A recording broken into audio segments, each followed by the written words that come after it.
தங்கமகள் அடுத்த வார எபிசோடில் பார்த்திங்க அப்படின்னா ஹாசினி அந்த கேஸ்லேருந்து வெளியே கொண்டு வரணும் அப்படின்னு சொல்லிட்டு முத்துப்பாண்டி ஹாசினின்னு சொல்லிட்டு எல்லாருமே சென்னைக்கு போயிருப்பாங்க. அங்கே போயிட்டு பார்த்திங்க அப்படின்னா சர்டிஃபிகேட், அதாவது அவங்க அப்பா இறந்த டெத் சர்டிஃபிகேட் வந்து யாரோ மாற்றி வச்சுருக்காங்க.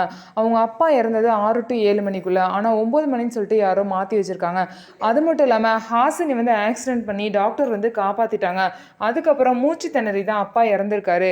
அந்த உண்மையை யாரோ மாற்றி தான் சர்டிஃபிகேட்டை மாற்றி வச்சுருக்காங்க. இது யாருன்னு தெரியல. கண்டிப்பாக அவங்க தான் அப்பா ஏதோ பண்ணியிருக்கணும் அப்படின்னு சொல்லிட்டு எல்லாருக்குமே தெரியுது. ஆனால் யார் எப்படி கண்டுபிடிக்கிறது அப்படிங்கிற விஷயமே தெரியல.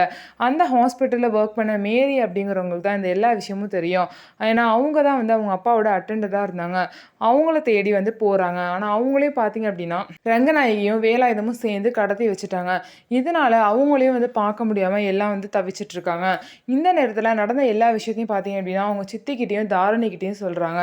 அவங்க சித்தி வந்து எப்படியாவது உஷாராக இருக்கணும்னு சொல்லிட்டு பிளான் பண்ணுறாங்க.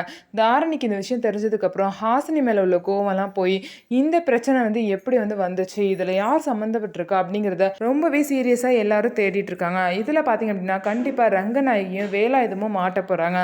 எப்படி வந்து மாட்ட போகிறாங்க, என்ன நடக்க போகுது அப்படிங்கிறத பொறுத்திருந்து பார்க்கலாம். நம்ம வீடியோ உங்களுக்கு பிடிச்சிருந்தா நம்ம வீடியோவை லைக் பண்ணிக்கோங்க. அதுக்கப்புறம் மறக்காமல் நம்மளோட சேனலை சப்ஸ்கிரைப் பண்ணிவிட்டு பாருங்கள்.